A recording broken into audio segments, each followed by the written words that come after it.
ஒரு ஊரில் ஒருத்தர் இருந்தான். ஒரு நாள் காலையில் எழுந்திரிச்சான். ஒரு 10 ரூபாய் எடுத்து சட்டை பையில் வச்சுக்கிட்டான்.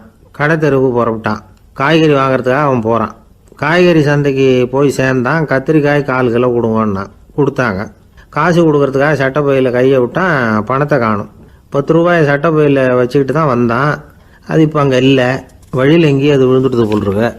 அல்லது யாராவது திருடர்கள் தெரியாமல் அதை எடுத்துக்கிட்டு போட்டாங்களா என்னன்னு தெரியல. எப்படியோ 10 ரூபாய் அவன் இழந்துட்டான். கையில் காசு இல்லை. அதனால் கத்திரிக்காயை திருப்பி கொடுத்துட்டு கவலையோடு வீட்டுக்கு திரும்பி வந்தான். அதையே நினச்சிக்கிட்டு இருந்தான். அவனுக்கு துக்கம் அதிகமாக போச்சு. அழ ஆரம்பிச்சிட்டான்.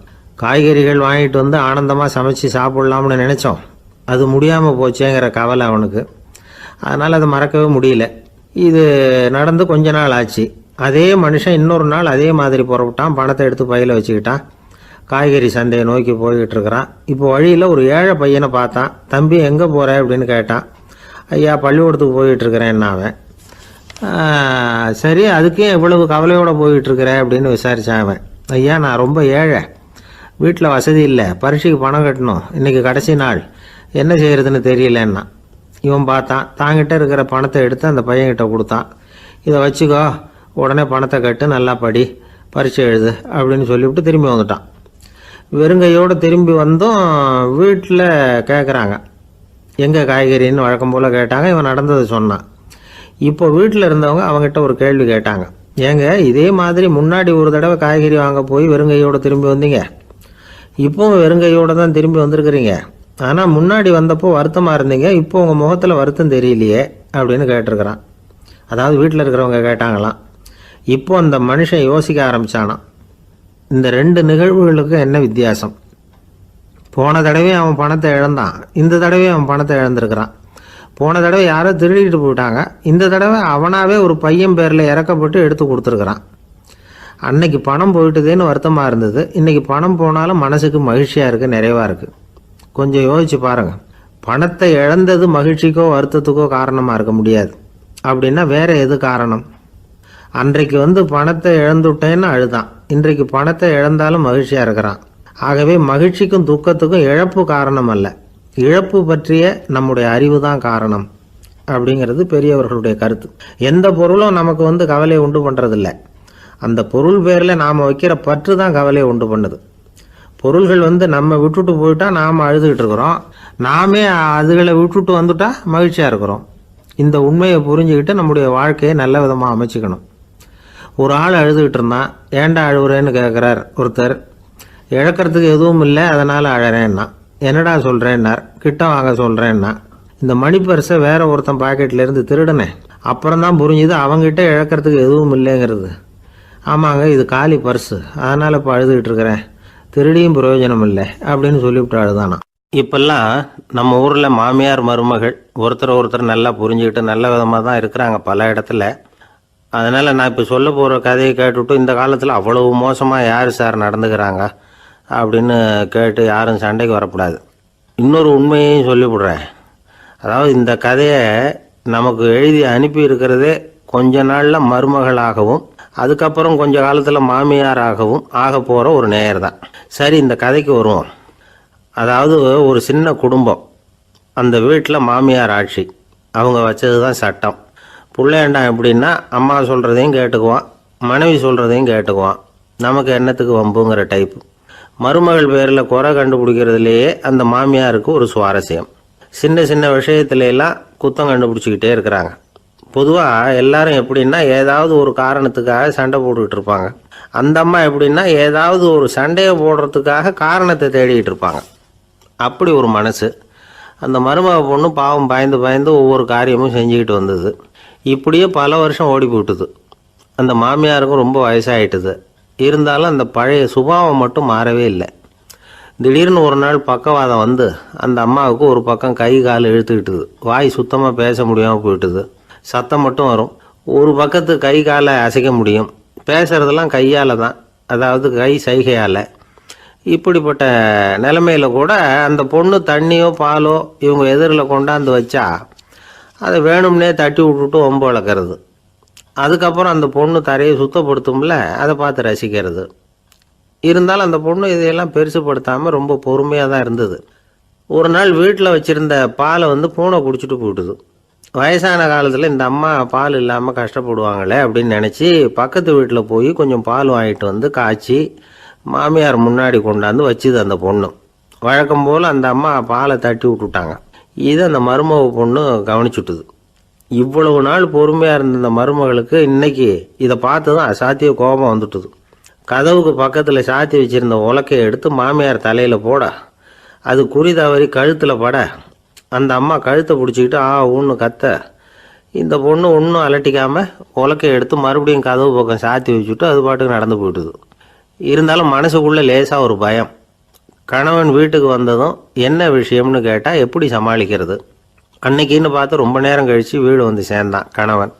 உடனே அந்த அம்மா புகார் பண்ண ஆரம்பிச்சுட்டுது. பேச்சு தான் வராத, அதனால் ஒரு பக்கத்து கையால் சைகை காட்டுது. கதவுக்கு பக்கத்தில் இருந்த உலக்க பக்கமாக கையை நீட்டி காட்டி அப்படியே அந்த கையை தன் கழுத்துக்கு பின்பக்கமாக சுற்றி காட்டி நாக்கை வெளியில் நீட்டி நடந்த விஷயத்தை புரிய வைக்கிறதுக்கு முயற்சி பண்ணுது. இவனுக்கு ஒன்றும் புரியல. என்ன சொல்கிறாங்க அம்மா அப்படின்னு மனைவிகிட்ட கேட்குறான்.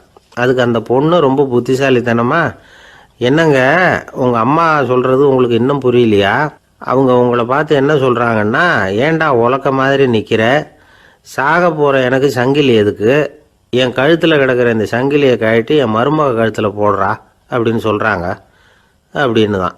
ஓ அப்படியா விஷயம்னு சொல்லி அம்மா கழுத்தில் இருந்த சங்கிலியை எடுத்து மனைவி கழுத்தில் போட்டுட்டு, அம்மா உன் விருப்பப்படியே போட்டாச்சு, இனிமேலாவது நிம்மதியாக படுத்து தூங்கு அப்படின்னு சொல்லிவிட்டு உள்ளே போயிட்டான். பார்த்தீங்களா கதையை? அதனால தான் மாமியார்கள் சைகை காட்டுறதுன்னா கூட இனிமேல் ஜாக்கிரதையாக இருக்கணும். இந்த உலகத்தில் உண்மையாகவே வேதாந்தம் பேசுகிறவங்களும் உண்டு, உள்ளுக்குள்ளே வேற மாதிரி இருந்துக்கிட்டு வெளியில் வேதாந்தம் பேசுகிறவங்களும் உண்டு. ஒரு ஆள் இருந்தார். அவரும் ஒரு கடை வச்சு வியாபாரம் பண்ணிக்கிட்டு இருந்தார். மகா கஞ்சன், யாருக்கும் எந்த உதவியும் செய்ய மாட்டார். எச்சில் கையென்ன ஈர கையை கூட உதற மாட்டார். அப்படிப்பட்ட மனுஷன். அந்த ஊருக்கு ஒரு முனிவர் வந்துக்கிட்டு இருந்தார். வருஷத்துக்கு ஒரு தடவை வருவார். ஒரு நாள் 2 நாள் இருப்பார், அப்புறம் போயிடுவார். அந்த முனிவர் வர்றப்போலாம் இந்த ஆள் எழுந்திரிச்சு ஓடி போய் அவரை வரவேற்பான். ரொம்ப பெரிய வேதாந்தி மாதிரி அவர்கிட்ட பேசிக்கிட்டு இருப்பான். காயமே இது பொய், வெறும் காற்றடைத்த பையும்மா, தர்மம் தலைகாக்கும்மா, பணம் என்ன சார் பணம், இன்னைக்கு ஒருத்தன் கையில் இருக்கும், நாளைக்கு ஒருத்தன் கையில் இருக்கும், எல்லாம் மாயம், எனக்கு தான் இன்னமும் இந்த சம்சார பந்தத்திலிருந்து விடுபடுறதுக்கு நேரம் வரலேம்மா. அந்த முனிவரும் இந்த ஆள் இப்படி சொல்கிறத கேட்ட உடனே, ஏப்பா அப்படி சொல்கிற, இப்போ கூட நீ சரின்னு சொல்லு, உனக்கு தீட்சை கொடுத்து இதிலேருந்து விடுபடுற ஞானத்தை போதிக்கிறேன் பார். உடனே அந்த ஆள் என்ன சொல்லுவான் தெரியுமா? ஐயோ சாமி, இப்போ அது எப்படிங்க முடியும், பிள்ளைங்கள்லாம் சின்ன சிறுசுங்க, அதுகளுக்கெல்லாம் ஒரு கல்யாணம் காட்சின்னு செஞ்சு கடமையை முடிச்சுட்டா நீங்கள் சொல்கிறபடி செஞ்சு விடலாம்மா. சரி, இன்னும் முனிவர் போயிடுவார். அடுத்த வருஷம் வருவார். இவன் வழக்கம் போல் வேதாந்தம் பேசுவான். சரி தீட்சை கொடுக்குறேன் வா அம்பார்.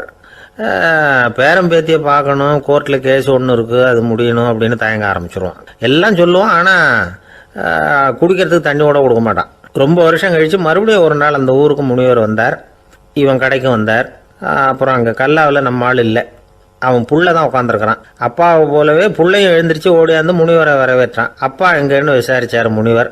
ஐயோ அதை ஏன் கேட்குறீங்க சாமி, உங்ககிட்ட தீட்சை வாங்கி இந்த சம்சார பந்தத்திலேருந்து விடுதலை பெறணும்னு சொல்லிக்கிட்டே இருப்பார், அது நிறைவேறாமலே போய் சேர்ந்துட்டார். போன மாதம் ஒரு நாள் திடீர்னு நெஞ்சு வலிக்குதுன்னார், அவ்வளோதான் போட்டுன்னு போயிட்டார் அப்படின்னு புலம்புனான் பையன். இதை கேட்டதும் முனிவர் சிரிச்சாரான். அவன் எங்கடா போவான், உன் அப்பா எங்கேயும் போகல, இதோ வாழை ஆட்டிக்கிட்டு உன் காலடியிலே இருந்துகிட்டு இருக்கான் பார் அப்படின்னு சொல்லி அங்கே நின்றுக்கிட்டு இருந்த ஒரு நாயை சுட்டி காட்டினாரான். என்ன சாமி சொல்கிறீங்க அப்படின்னு ஆச்சரியமாக கேட்டிருக்கான் பையன். உடனே முனிவர் அந்த நாயோட தலையில் ஒரு தட்டு தட்டி பேசுகிறா அப்படின்னாரான். உடனே அந்த நாய் வேதாந்தம் பேச ஆரம்பிச்சுட்டு தான். காயமே இது போய் வெறும் காற்றடைத்த பை அப்படின்னு தான்.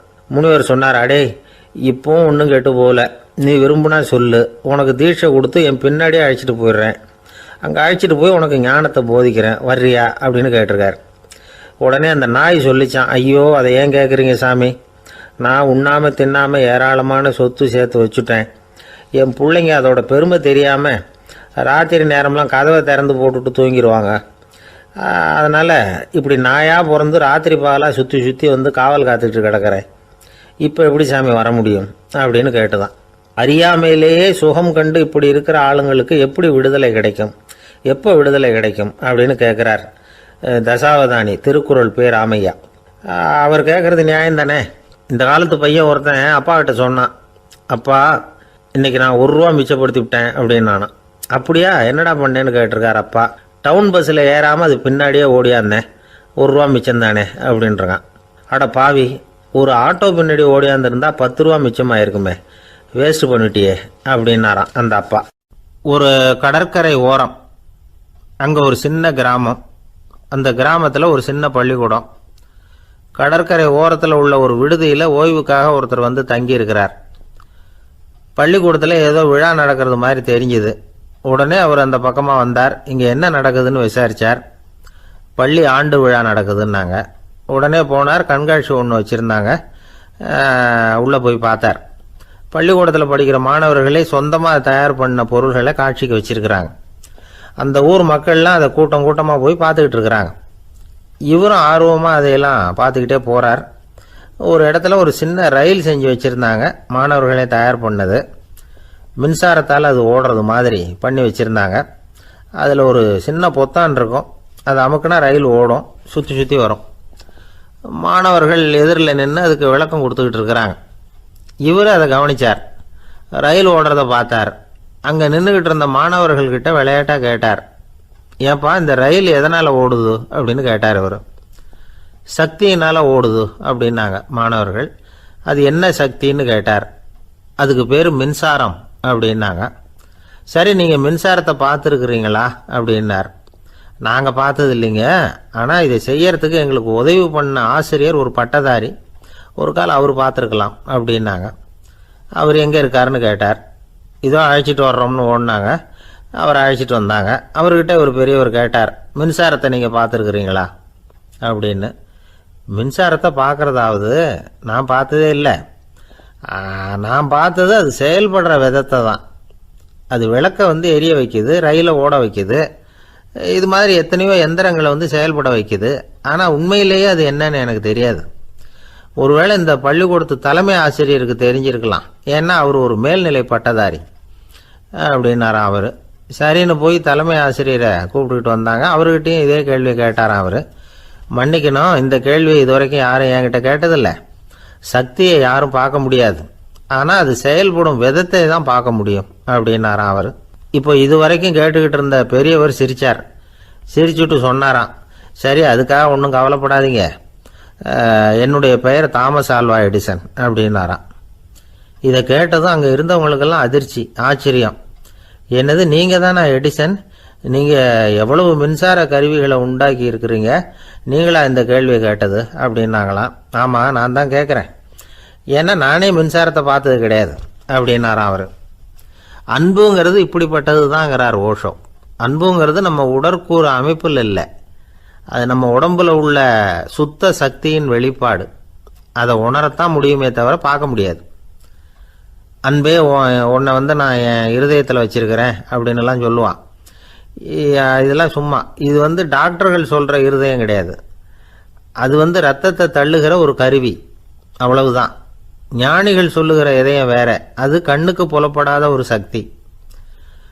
என்னுடைய இதயம் ரொம்ப விசாலமானது சார் அப்படின்னார் ஒருத்தர். அப்படிங்களான்னு ரொம்ப மரியாதையா, ஆமாங்க டாக்டர் அப்படி தான் சொல்கிறார், கொஞ்சம் வீங்கி போய் பெருசாக இருக்குதான் அப்படின்னார். ஒரே ஒரு ஊரில் ஒரு அம்மா இருந்தாங்க. அந்த அம்மாவுக்கு ஒரே ஒரு பிள்ளையாண்டான்.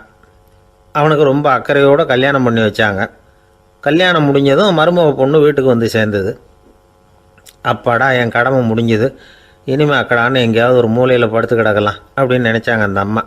ஆனால் நினைக்கிறபடி எங்கே நடக்குது? அதுக்கப்புறம் தான் பிரச்சனையே ஆரம்பமாச்சு. மருமகள் குணம் சரியில்லை, ஒரு மாதிரி.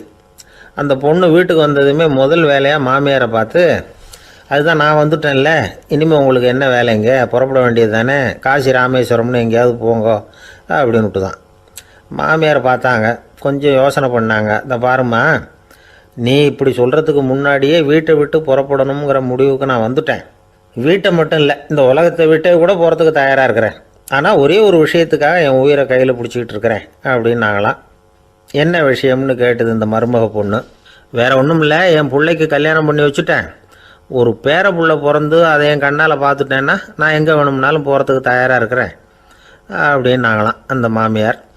மாமியார் இப்படி சொல்கிறதுலேயும் நியாயம் இருக்கிறதாக பட்டுது அந்த பொண்ணுக்கு. சரி அப்படியே இருந்து பார்த்துட்டு போகலாம் அப்படின்னு அனுமதி கொடுத்தது.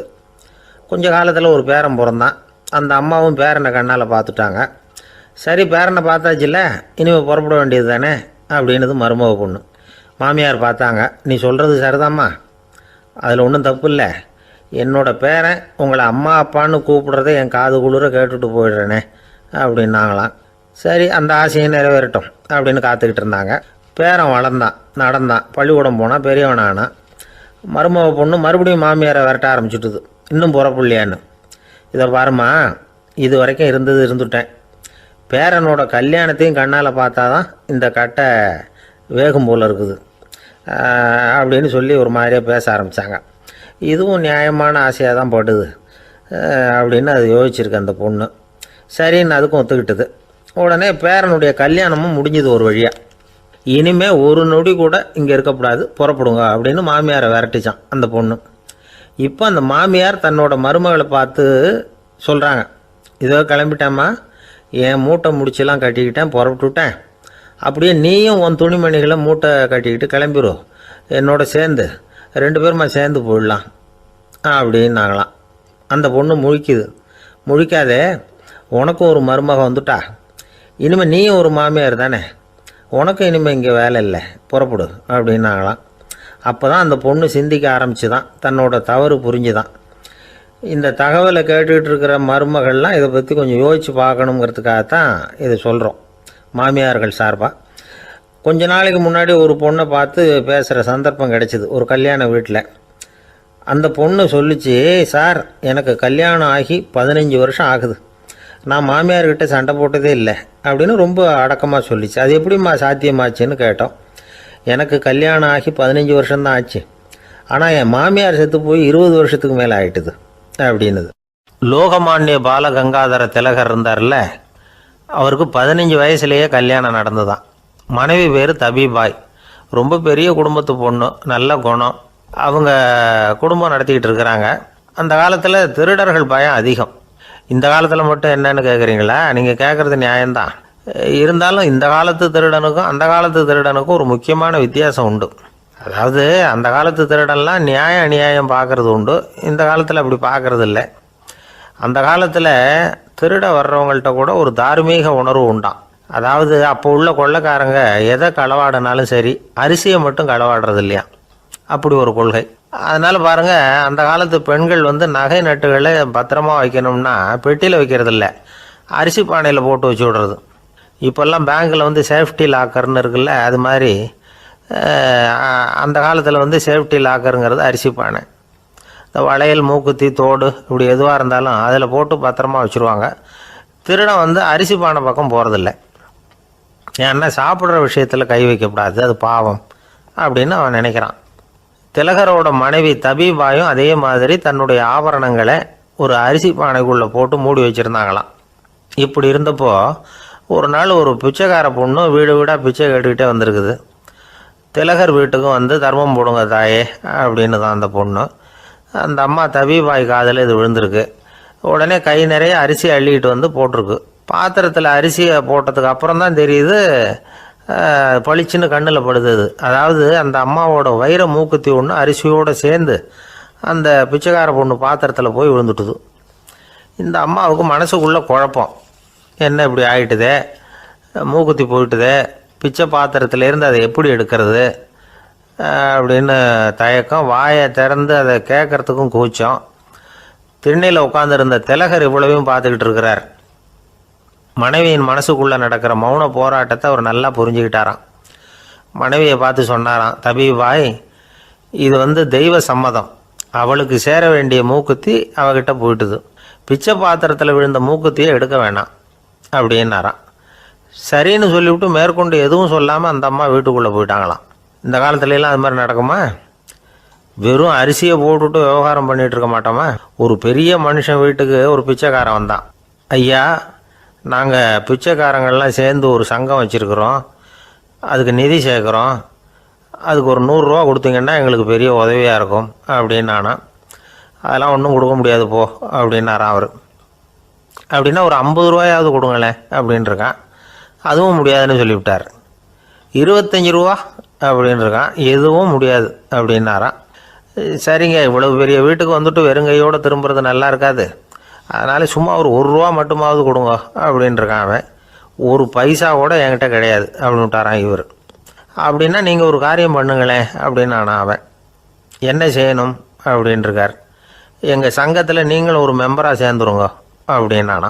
காஞ்சிபுரத்தில் பல்லவ ராஜா ஒரு கோவில் கட்டினார், கைலாசநாதர் கோவில். அதுக்கு கும்பாபிஷேகம் பண்ணுறதுக்கு ஒரு நாள் குறிப்பிட்டு அதுக்கு வேண்டிய ஏற்பாடுகள்லாம் பண்ணினார்.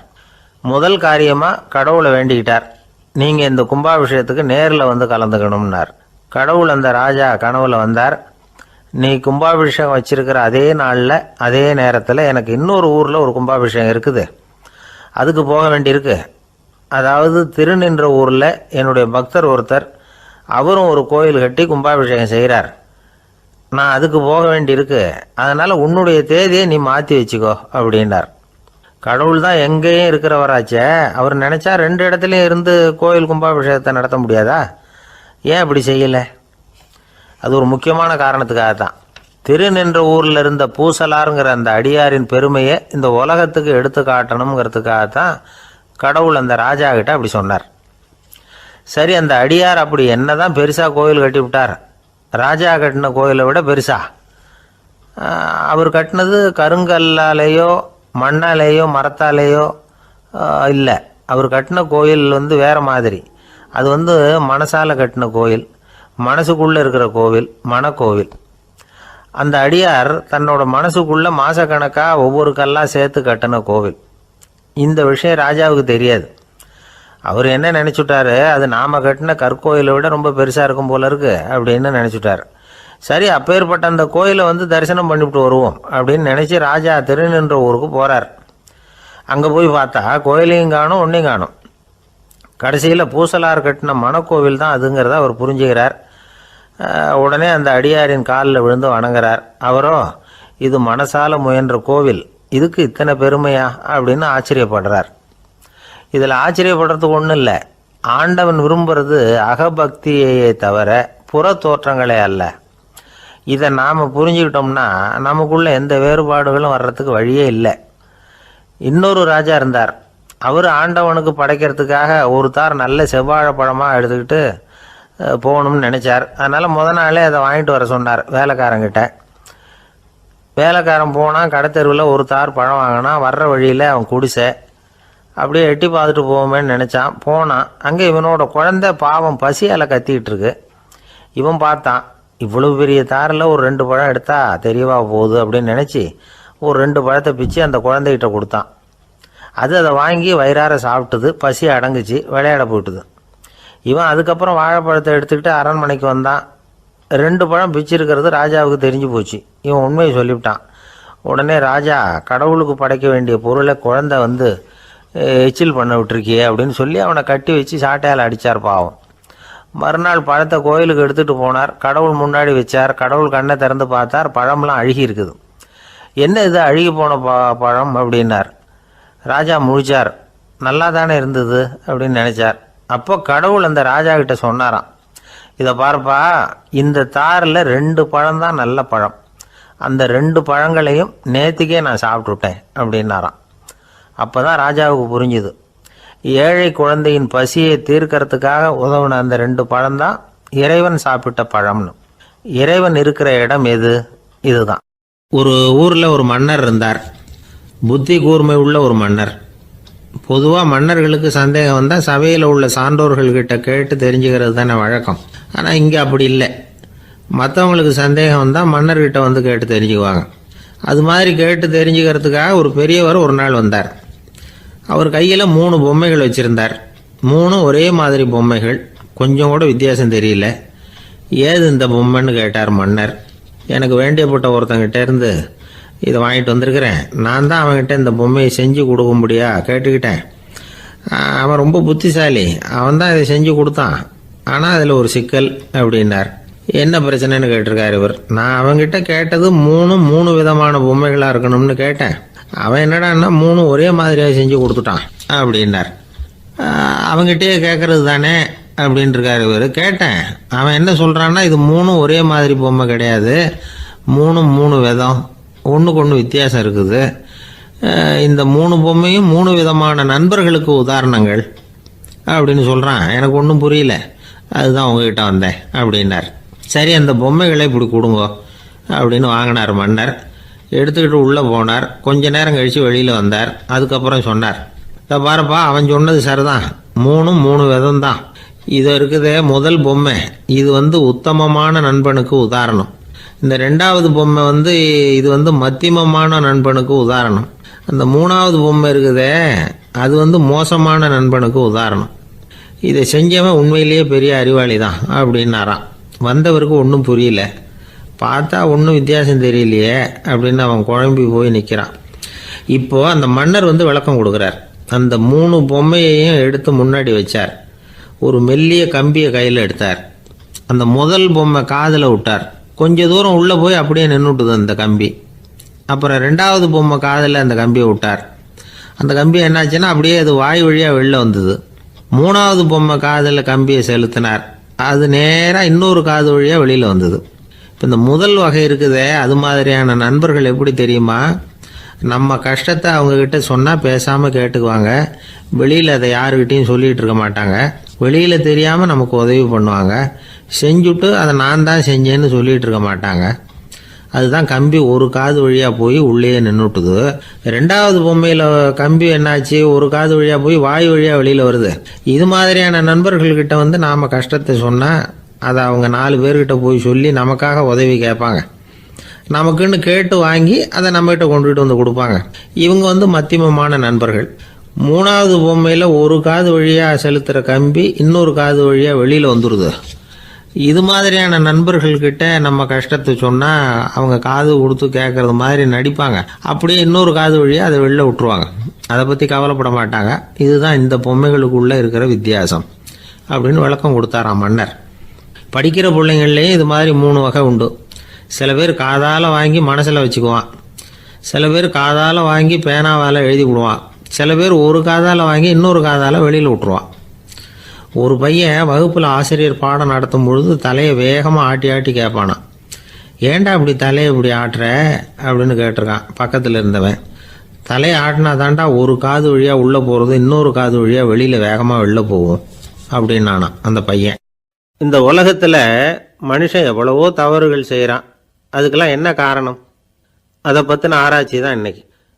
இதுக்கு ஆராய்ச்சி என்னத்துக்கு, அது தெரிஞ்ச விஷயம் தானே அப்படின்னு நீங்கள் நினைக்கலாம். ஆனால் அப்படி அலட்சியமாக இந்த விஷயத்தை விட்டுறக்கூடாது. பொதுவாக எல்லோரும் நினைக்கலாம் எது சரி எது தவறு அப்படின்னு தெரியாததுனால தான் மனுஷன் தப்பு பண்ணுறான் அப்படின்னு. ஆனால் அப்படி சொல்லிட முடியாது. மனுஷன் தெரிஞ்சே தான் தவறுகள் பண்ணுறான். இப்போ உதாரணத்துக்கு ஒரு சாலையில் இடது பக்கம் போக வேண்டிய ஒருத்தர் நடுக்கோட்டை தாண்டி வலது பக்கமாக வண்டியை ஓட்டிகிட்டு போகிறாருன்னு வச்சுங்க. என்னப்பா இது தப்பு இல்லையா அப்படின்னு அவர்கிட்ட கேட்டால், அதெல்லாம் எனக்கு தெரியும், நீ உன் வேலையை பார்த்துட்டு போ அப்படிம்பார். வலது பக்கமாக போகிறது தப்புன்னு தெரிஞ்சே தான் அவர் அப்படி செய்கிறார், அப்படி போகிறார். பெரிய உத்தியோகத்தில் இருக்கிறவங்க கூட லஞ்சம் வாங்குறாங்க. அவங்களுக்கெல்லாம் லஞ்சம் வாங்குறது தப்புன்னு தெரியலன்னு அர்த்தம். திருடுறது தப்புன்னு தெரியாமலாம் மனுஷன் திருடுறான். நல்லாவே தெரியும். நீங்கள் வேணும்னா கேட்டு பாருங்கள், வேறு வழி இல்லை அதனால தான் திருடுறேன்பா. திருடுறது ஒரு புண்ணியமான காரியம்னு திருடனே கூட சொல்ல மாட்டான். திருடுறது தவறுங்கிறது திருடனுக்கு தெரியும் அப்படிங்கிறத விளக்கிறதுக்காக ஒரு பெரியவர் ஒரு கதை சொன்னார். அதாவது 2 திருடர்கள் 2 பேரும் சேர்ந்து ஒரு வீட்டுக்கு போய் ஒரு 10,000 ரூபாயை திருடிட்டு வந்துடுறாங்க. ஒரு காட்டு வழியாக வந்துக்கிட்டு இருக்கிறாங்க. இன்னும் விடியல. 2 பேருக்கும் தூக்கம் கண்ணை சுற்றுது. சரி, இப்படியே ஒரு மரத்தடியில் படுத்து தூங்குவோம், காலையில் விடிஞ்சதும் இந்த பணத்தை 2 பேரும் பங்கு போட்டுக்குவோம் அப்படின்னு முடிவு பண்ணுறாங்க. அதே மாதிரி படுத்து தூங்குறாங்க. நடு ராத்திரியில் ஒரு திருடன் முழிச்சிக்கிறான். விடிகிற வரைக்கும் காத்துக்கிட்டு இருந்தால் 5,000 ரூபா தான் கிடைக்கும். இப்போவே கம்பி நீட்டினா 10,000 ரூபா கிடைக்கும் அப்படின்னு யோசித்து பார்த்துட்டு ஒரு முடிவுக்கு வந்தான். மெதுவாக அந்த 10,000த்தையும் சுருட்டிக்கிட்டு அடுத்தவனுக்கு தெரியாமல் ஓடி போயிட்டான். விடியுது. அடுத்தவன் எழுந்திரிச்சு பார்க்குறான். பணத்தையும் காணலை, பாகஸ்தனையும் காணலை. இந்த திருடன் அந்த திருடனை திட்டுறான். திருட்டு பய, அயோக்கிய பய, இப்படி அநியாயமாக கிளப்பிட்டு போட்டானே அப்படிங்கிறான். இதுலேருந்து என்ன தெரியுது? தெரியாமல் எடுத்துக்கிட்டு போகிறது திருட்டு, அயோக்கியத்தனம், அநியாயம் அப்படிங்கிறது இவனுக்கு தெரிஞ்சிருக்குது. அதனால தான் அடுத்தவனை பார்த்து இப்படி திட்டுறான். அதனால் தெரியாததுனால மனுஷன் தவறு பண்ணுறான்னு சொல்கிறது சரியில்லை. அப்படின்னா மனுஷன் பண்ணுற தவறுகளுக்கு உண்மையான காரணம் தான் என்ன? இதே சந்தேகம் அர்ஜுனனுக்கும் வந்துதான். அதனால தான் அவன் வந்து பகவானை பார்த்து கேட்குறான், மனுஷன் வந்து தன் விருப்பத்துக்கு விரோதமாக ஏதோ ஒரு சக்தியினால பலாத்காரமாக இழுக்கப்பட்டது மாதிரி பாவம் பண்ணுறானே, அந்த சக்தி என்ன அப்படின்னு கேட்குறான். இதுக்கு பகவான் பதில் சொல்கிறார், காமமும் குரோதமும் தான் அந்த சக்திகள், அதாவது ஆசையும் சினமும். இது ரெண்டும் உன்னுடைய எதிரிகள் அப்படிங்கிறத புரிஞ்சுக்கோ அப்படிங்கிறார். இன்னமும் நுணுக்கமாக பார்த்தா காமத்தினுடைய மறு உருவங்கள் தான் குரோதமும் லோபமும். ஆசை நிறைவேறலைன்னா குரோதம், அதாவது கோபம். ஆசை நிறைவேறிட்டதுன்னா லோபம், அதாவது பேராசை. பாவத்தை கண்ட்ரோல் பண்ணணும்னா அதுக்கு மெயின் சுவிட்ச் எது அப்படிங்கிறது இப்போ தான் தெரியுது. அதுக்கு மனுஷன் தெரிஞ்சே தான் தவறு பண்ணுறான் அப்படின்னு பேசிக்கிட்டோமே. அதுக்கு ஒரு உதாரணம், ஒரு ஆள் ஹோட்டலில் சாப்பிட போனான், சாப்பிட்டு முடித்தான், எழுந்திரிச்சு வந்து முதலாளிகிட்ட பில்லை கொடுத்தான், காசை கொடுக்கல. முதலாளி பணம் கொடுன்னு கேட்டார். இவன் என்கிட்ட பணம் இல்லைன்னா. முதலாளி கொஞ்சம் கூட அலட்டிக்கல, உள்ளே இருந்து ஒரு ஆளை கூப்பிட்டார். இவனை கூப்பிட்டுக்கிட்டு போய் இட்லி மாவாட்ட சொல்லுன்னார். இவனும் கவலைப்படாமல் உள்ளே போயிட்டான். அப்போது அழைச்சிட்டு போகிற ஆள் கேட்குறான், ஏன் சார் சாப்பிட்றதுக்கு முன்னாடி காசு இல்லைங்கிறது உங்களுக்கு தெரியாதா அப்படின்னு கேட்குறான். தெரியும், காசு இல்லைங்கிறதும் தெரியும், காசு இல்லாமல் சாப்பிட்டா மாவாட்டணுங்கிறதும் தெரியும் அப்படின்னா அந்த ஆள். அப்படின்னா நீங்கள் உங்கள் வீட்லேயே சாப்பிட்ருக்கலாமே அப்படின்னு கேட்குறான் அவன். அதுக்கு இவர் சொல்கிறாரு, அது எப்படி, அங்கே சாப்பிட்டாலும் நான் இதே வேலையை தானே செய்ய வேண்டியிருக்கும் அப்படின்னாராம். ஒரு ஊரில் ஒரு பெரிய செல்வந்தர் இருந்தார். பணத்துக்கு பஞ்சம் இல்லை. அதனால் இந்த உலகத்தில் முடியாத காரியம் எதுவும் இல்லைன்னு நினச்சார். பணம் இருந்தாலும் அந்த நினப்பு தானாக வந்துடும். அதனால் இவரும் அப்படி நினச்சதில் ஒன்றும் தப்பு இல்லை. அந்த ஊருக்கு குருநானக் ஒரு தடவை வந்தார். அவருக்கு இந்த செல்வந்தர் ரொம்ப பிரமாதமாக ஒரு வரவேற்பு கொடுத்தார். ஊர் எல்லையிலேயே எங்கள் வீட்டுக்கு வந்து விருந்து சாப்பிட்டுட்டு போகணும்னு கேட்டுக்கிட்டார். அவரும் சரின்னு ஒத்துக்கிட்டார். உடனே தன்னுடைய பங்களாவில் ஒரு பெரிய விருந்துக்கு ஏற்பாடு பண்ணார். குருநானக்கை அழைச்சிட்டு வீட்டுக்கு போனார், உட்கார வச்சார். ஐயா, நான் இந்த ஊர்லேயே ரொம்ப பெரிய வசதி உள்ளவன், என்னால் எல்லாம் முடியும், உங்களுக்காக நான் என்ன செய்யணும்னு சொல்லுங்கள், எதுவாக இருந்தாலும் பரவாயில்ல, எவ்வளவு செலவானாலும் பரவாயில்ல, என்னால் செய்ய முடியும், என்ன செய்யணும்னு சொல்லுங்கள், அது போதும், நான் செய்கிறேன் அப்படின்னு நான் ரொம்ப பணிவா. இதை கேட்டதும் குருநானக் சிந்திச்சார் கொஞ்ச நேரம். அதுக்கப்புறம் தன்னோட சட்டை பைக்குள்ளே கையை விட்டு ஒரு பழைய ஊசி ஒன்று எடுத்தார். அந்த செல்வந்தர்கிட்ட கொடுத்தார். இதை பாருங்கள், இவ்வளவு தூரம் நீங்கள் கேட்கறதுனால சொல்கிறேன், எனக்கு நீங்கள் செய்ய வேண்டிய உதவி இதுதான்னார். ஊசியை கையில் வாங்கிக்கிட்டு இதை என்ன செய்யணும்னு சொல்லுங்க அப்படின்னார் அவர். நீங்கள் செய்ய வேண்டியது என்னென்னா, இந்த ஊசியை பத்திரமா வச்சிருக்கணும். நாம் 2 பேரும் இறந்து போனதுக்கு பின்னாடி இன்னொரு உலகத்தில் நாம் சந்திக்கக்கூடிய வாய்ப்பு இருக்குது. அப்போ இந்த ஊசியை என்கிட்ட கொண்டாந்து கொடுக்கணும். இதுதான் நீங்கள் எனக்காக செய்ய வேண்டிய உதவி அப்படின்னார் குருநானக் லேசாக சிரிச்சுக்கிட்டே. இதை கேட்ட உடனே இந்த பெரியவர் முழிக்க ஆரம்பிச்சிட்டார். அது எப்படிங்க, நான் சாகிறப்ப எப்படி இந்த ஊசியை எடுத்துக்கிட்டு இன்னொரு உலகத்துக்கு வர முடியும்னார். ஊசி மாதிரி ஒரு சின்ன பொருளை கூட இந்த உலகத்தை விட்டு நாம் போகிறப்ப எடுத்துகிட்டு போக முடியாதுங்கிறப்போ உங்களோட செல்வத்தையெல்லாம் எப்படி அங்கே எடுத்துகிட்டு வர போகிறீங்க அப்படின்னு கேட்டார் குருநானக். அதுக்கப்புறம் தான் அந்த பெரியவர் யோசிக்க ஆரம்பித்தாராம். குருநானக் சொல்கிறார், இதை பாருங்கள், நாம் செய்கிற நல்லது கெட்டது தான் கடைசி வரைக்கும் நம்ம கூட இருக்கும். அடுத்தவங்க நல்லா இருக்கணுங்கிறதுக்காக பொருளை செலவு செய்யணும், அப்படி செய்யலைன்னா எந்த பிரயோஜனமும் இல்லை அப்படின்னார். அதுக்கப்புறம் தான் அந்த செல்வந்தரின் அறிவு கண் திறந்து தான். உடனே குருநானக்கை வணங்கினார். ஐயா, என்கிட்ட இருந்த ஆணவம் போயிட்டுது, இனிமேல் என்கிட்ட இருக்கிற செல்வத்தை நல்ல வழியில் செலவழிப்பேன் அப்படின்னாராம். நம்மக்கிட்ட இருக்கிற பணம் எப்பவும் நம்ம கூடவே வந்துக்கிட்டு இருக்காதுங்கிறதுக்கு இது ஒரு உதாரணம். அதுக்காக நாம் பணம் சேர்க்கறத பற்றி கவலைப்பட வேண்டியதில்லை, பேசாமல் படுத்து தூங்கிக்கிட்டு இருந்தால் போதும் அப்படின்னு இதுக்கு அர்த்தம் பண்ணிக்கக்கூடாது. முறையான வழியில் பணம் சேர்க்கணும், அதை முறையான வழியில் செலவு பண்ணணும். அதனால் ஏற்படக்கூடிய மன நிறைவு இருக்குது பாருங்கள், அது அனுபவித்தவங்களுக்கு தான் தெரியும். சொர்க்கத்துக்கு போகிறவங்க இங்கேருந்து பணத்தை எடுத்துகிட்டு போக முடியாது, ஆனால் நம்ம செல்வத்தை இங்கே மற்றவங்களுக்கு பயன்பட செய்து அதனால் ஏற்படுற புண்ணியம் இருக்குது பாருங்கள், அதை எடுத்துகிட்டு போக முடியுமா. இதுதான் ஆன்மீகவாதிகள்லாம் சொல்கிற கருத்து. ஜான் நியூட்டன் ஒருத்தர், அவர் சொன்னார், நான் எப்போவாவது சொர்க்கத்துக்கு போய் சேர்ந்தேன்னா அங்கே 3 அதிசயங்களை பார்ப்பேன்னார். என்னன்னு கேட்டாங்க. நான் யார் யார் இருக்க மாட்டாங்கன்னு நினச்சிக்கிட்டு இருந்தேனோ அவங்களில் சில பேர் அங்கே இருப்பாங்க, அது ஒரு பெரிய அதிசயம்னார். சரி, அடுத்தது என்ன? 2வது அதிசயம் என்னன்னா, அங்கே இருப்பாங்கன்னு நான் எதிர்பார்த்த சில பேர் அங்கே இருக்க மாட்டாங்க அப்படின்னார். சரி, 3வது பெரிய ஆச்சரியம் என்ன அப்படின்னா, நான் அங்கே இருக்க பாருங்க, அதுதான் அந்த மூணாவது அதிசயம் அப்படின்னாராம். இன்பம் துன்பம் இது ரெண்டும் சேர்ந்தது தான் வாழ்க்கை. இது எல்லாரும் சொல்லிகிட்டு இருக்கிற ஒரு உண்மை. அது சரி, இது ரெண்டும் வர்றதுக்கு என்ன காரணம்? துறவி ஒருத்தர் யோசித்து பார்த்துருக்கார். இன்ப துன்பம் தோன்றுவதற்கு முக்கியமாக 6 காரணங்கள் உண்டு அப்படிங்கிறார் அவர். அது என்னங்கிறத நாமளும் தெரிஞ்சு வச்சுக்குவோமே. இப்போ முதல் காரணம் சுயநலம். ஒரு தாயார் தன்னுடைய சுயநலம் கருதி தன்னுடைய மகன் இன்பமாக இருக்கணும்னு ஆசைப்படுறாங்க. மகனும் அப்படியே ஆசைப்படுறான்.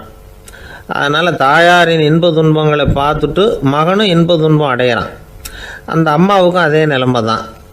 ரெண்டாவது காரணம் உறவு. நான் துறவியான பிறகு கூட உறவுங்கிற காரணத்தினால தான் தாயாருடைய சுக துக்கங்களை கண்டு நானும் சுக துக்கம் அடைகிறேன். என் தாயாருடைய நிலைமையும் இதுதான் அப்படிங்கிறார் ஒரு துறவி. மூணாவது காரணம் என்னென்னா அறிமுகம். எனக்கு அறிமுகமான ஒருத்தரை ரயில் நிலையத்தில் சந்திக்கிறேன். அவர் தன்னுடைய பணப்பையை எங்கேயோ தொலைச்சி விட்டு வருத்தப்பட்டுக்கிட்டு இருக்கிறார். நானும் வருத்தப்படுறேன். அந்த சமயத்தில் யாரோ ஒருத்தர் இதுதானே அவங்க பணப்பை அப்படின்னு சொல்லி கொண்டாந்து நீட்டுறார். பணப்பையை தொலைச்சவர் சந்தோஷப்படுறார், நானும் சந்தோஷப்படுறேன். இது அந்த துறவி சொல்கிற அனுபவம். நாலாவது காரணம் என்னென்னா கருணை. எனக்கு முன்னே பின்ன தெரியாத ஒருத்தனை யாரோ ஒருத்தன் அடித்து காயப்படுத்தி போடுறான். கருணை காரணமாக நான் அதுக்காக துக்கப்படுறேன். அஞ்சாவது காரணம் எதையும் நம்புறது. ஒரு பசுமாட்டை ஒரு முரணை அடிச்சுக்கிட்டு இருக்கிறான் அப்படின்னு ஒருத்தர் நம்மகிட்ட சொல்கிறாருன்னு வைங்க, உடனே நான் துக்கப்படுறேன். இன்னொருத்தர் அந்த முரணனை போலீஸ்காரங்க பிடிச்சிட்டு போயிட்டாங்கன்னு சொல்கிறார். நான் உடனே சந்தோஷப்படுறேன். மூணாவதாக ஒருத்தர் முதல் 2 பேரும் சொன்னது பொய்யுங்கிறார். அப்போ நான் இன்ப துன்பம் ரெண்டுமே இல்லாமல் நிம்மதியாக இருக்கிறேன். இது ஒரு விதம். அடுத்தது 6வது காரணம் என்னென்னா தன்மயமாகுதல். ஒரு நாவல் படிச்சுக்கிட்டு இருக்கிறோம். அதில் வர்ற பாத்திரங்களோடு நாம் ஒன்றி போயிடுறோம். அதில் வர்ற பாத்திரங்கள் சிரிச்சுதுன்னா நாமளும் சிரிக்கிறோம், அது அழுதுன்னா நாமளும் அழறோம். அதெல்லாம் அந்த துறவி சொல்கிற அனுபவ உண்மைகள். இன்ப துன்பம் இது ரெண்டும் தோன்றுவதற்கு சுயநலம், உறவு, அறிமுகம், கருணை, எதையும் நம்புறது, தன்மயமாகிறது, இது எல்லாம் தான் முக்கிய காரணம் அப்படின்னு அவர் சொல்கிறார். ஆக கூடி ஒட்டு மொத்தமாக யோசனை பண்ணி பார்த்தா பிற பொருள்கள் மீது பற்றுதல் காரணமாக தான் நாம் இன்ப துன்பம் அடையிறோம் அப்படிங்கிறத புரிஞ்சிக்க முடியுது. மனுஷன் இன்ப துன்பம் அடையிறதுக்கு 7வது காரணம் கூட ஒன்று உண்டு அப்படின்னு சொல்லிகிட்டே வந்தார் ஒருத்தர். அது என்ன அப்படின்னு கேட்டோம். அதுதான் சார் இந்த நீங்கள் சொல்லிட்டு வர்ற இன்று ஒரு தகவல்னார். எப்படி சொல்கிறீங்கன்னு கேட்டோம். இன்று ஒரு தகவல் கேட்க ஆரம்பிக்கிறப்போ மனசில் இன்பம், ஆரம்பித்த உடனே இது ஏற்கனவே கேட்ட சமாச்சாரமாச்சே அப்படின்னு நினைக்கிறப்போ துன்பம் அப்படின்னு அதுக்கு ஒரு விளக்கம் கொடுத்தார் அவர். வயிறு பசிக்குதேங்கிறது சிலரோட கவலை, வயிறு பசிக்க மாட்டேங்குதே அப்படிங்கிறது சில பேரோட கவலை. 2 விதமான கவலைக்கும் வயிறு தான் காரணமாக இருக்குது. வயிறு பசிச்சதுன்னா அது இயற்கை, வயிறு பசிக்கலைன்னா அது வியாதி. ஆனால் பசியையும் நாம் பசிப்பிணி அப்படின்னு தான் சொல்லுவோம். என்ன காரணம்? வியாதியை போக்க வேண்டியது எவ்வளவு முக்கியமோ அதை விட முக்கியம் பசியை போக்க வேண்டியது. ஒரு சமுதாயத்தில் பசிப்பிணியே இருக்கக்கூடாது, அதுதான் நல்ல சமுதாயம். பசியை போக்கணும்னா சாப்பாடு போடணும், பசியின்மையை போக்கணும்னா வைத்தியம்தான் பண்ணணும். இது சம்பந்தமாக எவ்வளவோ ஆராய்ச்சிகள் நடக்குது, நிறைய மருந்து கண்டுபிடிச்சிருக்கிறாங்க. நம்ம உடம்புல பசியை தூண்டக்கூடிய பகுதி எது, இதை முதல்ல தெரிஞ்சுக்கணும் இல்லையா? நாம் சாப்பிட்ற ஆகாரம் செரிக்கிறதுக்கு எது காரணம் தெரியுமா? நம்ம மூளையோட பின்பகுதி தான் அதுக்கு காரணமாக இருக்குதாம். மூளையின் பின்பகுதியில் நரம்பு செல்களால் ஆன 2 வகையான ஆரக்சின்கள் தான் பசியை உண்டாகுது அப்படின்னு கண்டுபிடிச்சிருக்கிறாங்க. 2 ஆய்வாளர்கள் இதை கண்டுபிடிச்சிருக்காங்க. அவங்க 2 பேரும் டெக்சாஸ் பல்கலைக்கழகத்தில் ஹார்வர்டு ஹக்ஸ் மருத்துவ கல்வி நிலையத்தில் பணிபுரிகிறவங்களாம். உண்பது தேவைங்கிறது உணரப்படும் போது மூளையின் அந்த குறிப்பிட்ட பகுதி ஆரக்சின் அப்படிங்கிற ஹார்மோன்களை சுரக்கும். அது பசி உணர்வை தூண்டும் அப்படிங்கிறது தான் அந்த ஆய்வாளர்களின் கண்டுபிடிப்பு. இந்த ஆரக்சின் வேறு சில உயிரினங்கள்லேயும் உண்டு. இப்போ எலிகளில் கூட இது இருக்குது. அதனால் எலிகளை வச்சு இது சம்மந்தமாக ஆராய்ச்சி பண்ணாங்க. எலிகள் உடம்பில் ஆரக்சினை செலுத்தி பார்த்தாங்க. உடனே என்னாச்சு தெரியுமா? அந்த எலியெல்லாம் பசியால் துடிக்க ஆரம்பிச்சுட்டுது. எதையாவது தின்னு பசியை தீர்த்தா போதுங்கிற அளவுக்கு அந்த எலிகள்லாம் அல்லாட ஆரம்பிச்சுட்டுது. இயல்பாக சாதாரணமாக அந்த எலிகள் எவ்வளவு சாப்பிடுமோ அது மாதிரி 8 முதல் 10 மடங்கு அதிகமான ஆகாரத்தை 1 மணி நேரத்துக்குள்ளே சாப்பிட்டு தீர்த்துட்டு தான். சில எலிகளின் மூளையில் இந்த ஆரக்சின் அளவை கட்டுப்படுத்தி பார்த்துருக்குறாங்க. உடனே என்னாச்சு தெரியுமா, அதெல்லாம் சாப்பாட்டை கண்டா முகத்தை திருப்பிட்டு போக ஆரம்பிச்சுட்டு தான். அந்த எலிகளுக்கு பசி எடுக்கலையாம். இந்த ஆராய்ச்சியின் அடிப்படையில் பசியை எடுக்காமல் இருக்கிற மனிதர்களுக்கும் பசியை தூண்ட முடியும் அப்படின்னு சொல்லி ஆராய்ச்சியாளர்கள் தெரிவிச்சிருக்கிறாங்க. ஆக ஆரக்சின் தான் பசிக்கு காரணம்ங்கிறது தெரிஞ்சு போச்சு. சரி, இந்த ஆரக்சின் அப்படின்னா என்ன? அது ஒரு கிரேக்க சொல். அதுக்கு பசின்னு அர்த்தம். நம்ம ஆளுங்களுக்கெல்லாம் பசியை தூண்டுறதுக்கு மருந்து தேவையில்லை, பசியை குறைக்கிறதுக்கு தான் மருந்து தேவை. ஒரு அம்மா டாக்டரை தேடி வந்தாங்களாம். டாக்டர், எங்கள் வீட்டுக்காரருக்கு திடீர்னு அகோர பசி, நிறைய சமைச்சு போடுறேன், அவ்வளவையும் சாப்பிட்டுட்டு கீழே கிடக்கிற குப்பை கூலங்களையும் எடுத்து சாப்பிட ஆரம்பிச்சுட்றார், என்னன்னு கவனித்து பாருங்கள் அப்படின்னாங்களாம். எவ்வளவு நாளாக அப்படி இருக்குதுன்னு கேட்டிருக்காரு டாக்டர். ஒரு வாரமாக அப்படி இருக்குதுன்னாங்களாம். இவ்வளவு நாளாக ஏன் சும்மா இருந்தீங்க, ஆரம்பத்திலே இங்கே அழைச்சிட்டு வர வேண்டியது தானே அப்படின்னாரான் டாக்டர். அது ஒன்றும் இல்லை டாக்டர், வீடு பூரா சுத்தமாகட்டுமேன்னு பார்த்துக்கிட்டு இருந்தேன் அப்படின்னாங்களாம் அந்த அம்மா. ஒரு மாணவனை பார்த்தேன், என்ன தம்பி படிப்புலாம் எப்படி இருக்குது அப்படின்னு விசாரித்தேன். அவன் ரொம்ப அழுத்துக்கிட்டான். நான் நல்லா தான் சார் படிக்கிறேன், இருந்தாலும் புத்தியில் சரியாக ஏற மாட்டேங்குது சார் அப்படின்னா. சரி, இவனும் நம்ம ரகம்தான் அப்படின்னு சொல்லி முடிவு பண்ணிட்டோம். கல்வி கற்கக்கூடிய ஒரு மாணவன் சம்பந்தப்படுற புத்திகள் பல வகை. அதை பற்றி ஒரு பெரியவர் விளக்கி இருக்கிறார். மிருத்து புத்தின்னு ஒன்று இருக்குதான். மிருத்துன்னா மண்.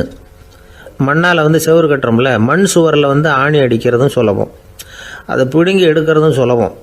அது மாதிரி சில பேர் குரு சொல்லி கொடுக்குறத சுலபமாக கேட்டு தெரிஞ்சு வச்சுக்குவாங்க, கொஞ்ச நேரத்தில் சுலபமாக மறந்தும் போயிடுவாங்க. இது மிருத்து புத்தின்னு பேர், மண் புத்தி. தாரு புத்தின்னு ஒன்று உண்டான். தாருன்னா மரம்.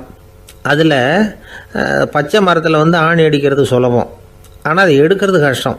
அது மாதிரி ஆசிரியர்கிட்டேருந்து கேட்டதை கவனமாக மனசில் பதிய வச்சுக்கிட்டு அதை மறக்காமல் இருக்கிறது தாரு புத்தி. பட்டை மரமாக இருந்தால் அதில் ஆணி அடிக்கிறதும் கஷ்டம், அடிக்கிற ஆணியும் சீக்கிரம் நழுவிடும். அது மாதிரி கேட்குற விஷயம் மனசில் பதியறதும் கஷ்டம். அப்படியே பதிஞ்சாலும் அது நீடிச்சு இருக்கிறதும் கஷ்டம், கொஞ்ச காலத்தில் மறந்துடும்.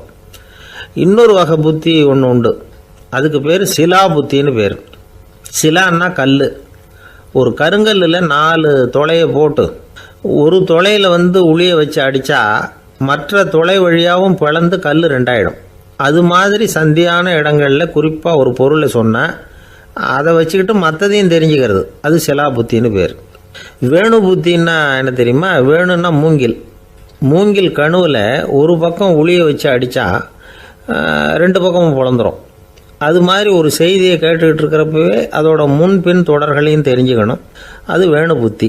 தைல புத்தின்னு ஒன்று உண்டு. தைலம்ங்கிறது எண்ணெய். தண்ணியில் ஒரு துளி எண்ணெயை விட்டால் அது தண்ணி பூரா பரவி போடுதில்ல, அது இப்படி பரவுறது மாதிரி ஆசிரியர் சுருக்கமாக ஒரு கருத்தை சொன்னால் அதை வச்சுக்கிட்டு பூரா விஷயங்களையும் தெரிஞ்சுக்கணும், அது தைல புத்தி. கற்பூர புத்தின்னு ஒன்று கேள்விப்பட்டிருக்கோம். அது எப்படின்னா, கற்பூரம் தீ பட்ட உடனே பிடிச்சிக்கும். ஆசிரியர் சொன்ன உடனே நுண்ணறிவோட பாடங்களை புரிஞ்சுக்கிறது இந்த வகை புத்தி. கரி புத்தின்னு ஒன்று.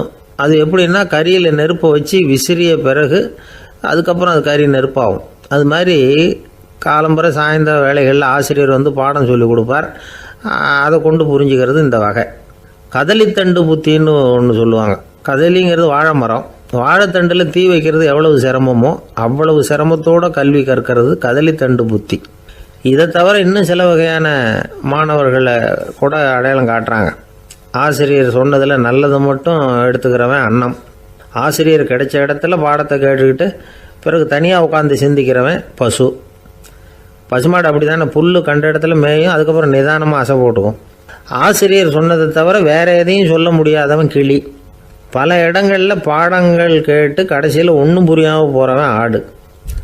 ஆடு ஒரு செடியில் வயிறார மேயாது, ஒரே செடியில். இக்கரைக்கு அக்கறை பச்சைன்னா அங்கேயும் இங்கேயும் அலைஞ்சிக்கிட்டே இருக்கும். சில பேருக்கு எருமைன்னு பேர். எருமை எப்படின்னா, குளத்து நீரை கலக்கி தான் குடிக்கும். அது மாதிரி ஆசிரியர் மனசை நோக செய்து பயில்கிற மாணவர்கள்லாம் இந்த ரகம். இவ்வளவுலாம் இருந்தாலும் இந்த காலத்து மாணவர்கள்லாம் ஒரு தனி ரகம். ஒரு ஆசிரியர் வகுப்பில் பாடம் நடத்திக்கிட்டு இருந்தார். இலக்கண வகுப்பு. இறந்த காலம், நிகழ்காலம், எதிர்காலம், past tense, present tense, future tense, இதை பற்றிலாம் பாடம் நடத்துகிறார்.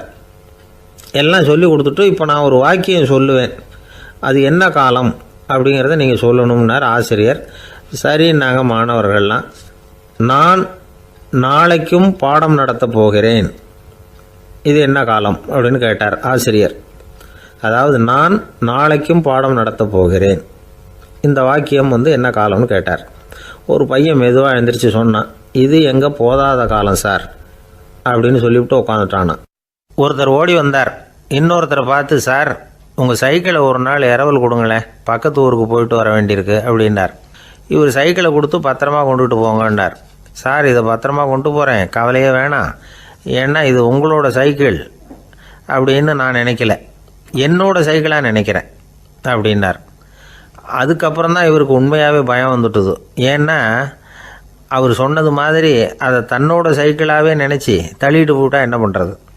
எது எதை நம்முடையதாக நினைக்கணுங்கிறதுக்கு ஒரு வரையறை இருக்குது.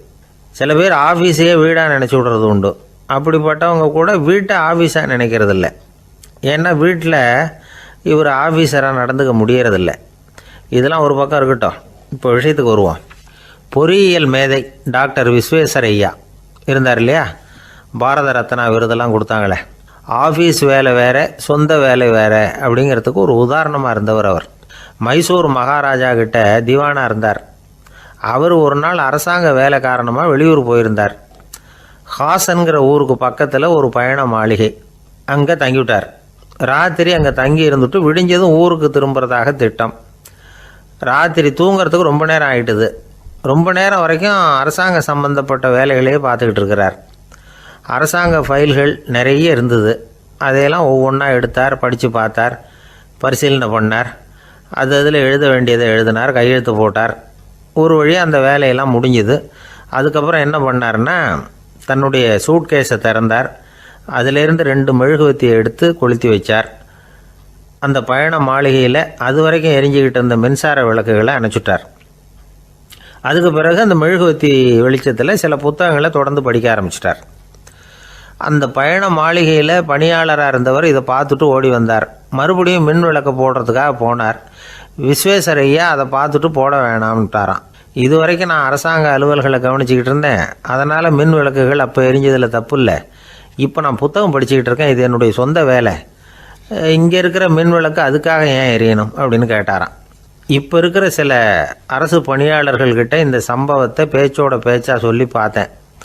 அவங்களால இதை ஜீரணிக்கவே முடியல.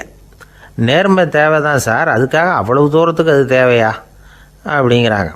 விஸ்வேஸ்வரய்யா அப்படி பண்ணினது தான் ஒரு நேர்மையாளர் அப்படின்னு இந்த உலகத்துக்கு நிரூபிக்கணுங்கிறதுக்காக இல்லை.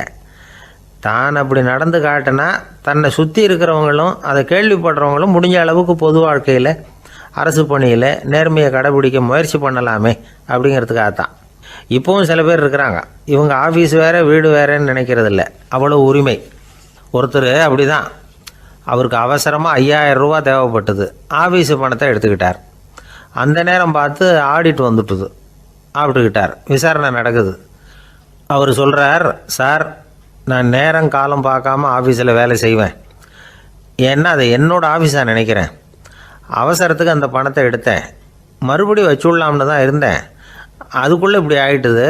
நீங்கள் என்ன நினச்சாலும் சரி, நான் ஆஃபீஸ் வேறு வீடு வேறு அப்படின்னு நினைக்கிறதில்ல, அது என்னோட சுபாவம் அப்படின்னார். விசாரணை பண்ணவர் தீர்ப்பு வழங்கினார்.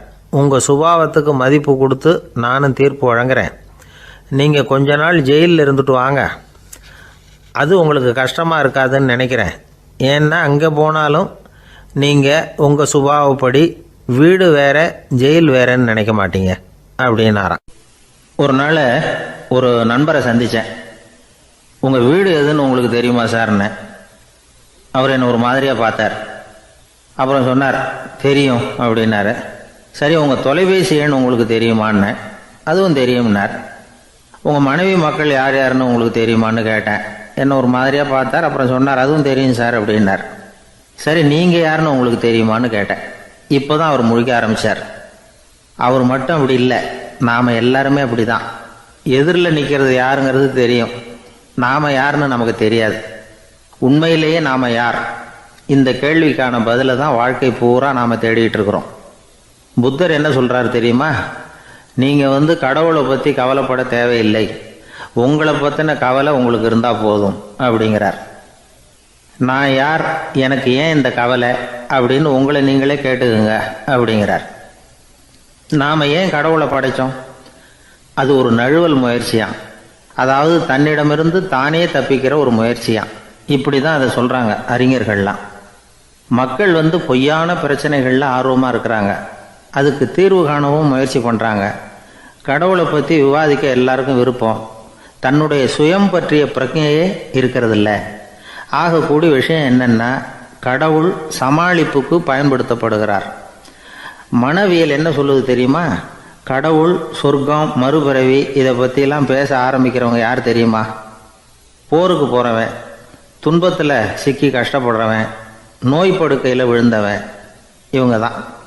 நாம் அனுபவத்திலே பார்க்குறோமே இதையெல்லாம். கடவுளை துணைக்கு கூப்பிடுறவங்க யாருன்னு கவனித்து பாருங்கள். பரீட்சை எழுத போகிறவன், வேலை தேடி அலையிறவன், பண நெருக்கடியில் இருக்கிறவன், விபத்தில் சிக்கிக்கிட்டவன், இவங்கெல்லாம் தான். தேர்வில் வெற்றி பெற்றதும் அவரை துணைக்கு கூப்பிடுறதில்ல, வேலை கிடைச்சதும் அவர் துணை தேவைப்படுறதில்ல. ஏன் இப்படி? கொஞ்சம் யோசனை பண்ணி பாருங்கள். துன்பம் வருகிற போது அந்த துன்பத்தை தவிர்க்க வேண்டிய நிலையில் அதிலிருந்து நழுவி போகிறதுக்காக பிரார்த்தனை தேவைப்படுது. எல்லாம் நல்லபடியாக நடக்கிறப்போ பிரார்த்தனை செய்கிறதில்ல. புத்தருடைய வழி என்ன தெரியுமா? அந்த வழியில் கடவுளும் கிடையாது, பிரார்த்தனையும் கிடையாது. புத்தர் செய்தது இதைத்தான். அதாவது கடவுள்கிட்ட இருந்து மனிதனையும், மனிதன்கிட்ட இருந்து கடவுளையும் அவர் விடுவித்தார். புத்த மதம் என்ன சொல்லுது தெரியுமா? கடவுள் பிரச்சனை அல்ல, மனிதன்தான் உண்மையான பிரச்சனை அப்படின்னு சொல்லுது. உங்களை நீங்கள் நல்லா தெரிஞ்சுக்கிட்டா போதும், நீங்களே கடவுள் ஆயிடுவீங்க அப்படிங்கிறது தான் புத்த மதம். அதனால் நமக்கு தேவை உள்முக பயணம். நான் யார் அப்படிங்கிற கேள்வியோடு உள்ளே போகணும். அங்கே போனால் தான் தெரியும் நான் அப்படின்னு அங்கே யாருமே இல்லைங்கிறது. இதெல்லாம் புத்தர் சொல்லுகிற ஒரு தத்துவம். தத்துவம்னு சொன்னாவே நமக்கெல்லாம் அதை புரிஞ்சுக்கிறது கஷ்டம்தான். நம்ம பொறுத்த வரைக்கும் தத்துவங்கிறதுல 2 வகை உண்டு. ஒன்று தத்துவம், இன்னொன்று மகா தத்துவம். தத்துவம்னா என்ன தெரியுமா? கேட்குறவங்களுக்கு புரியக்கூடாது, அதுதான் தத்துவம். மகா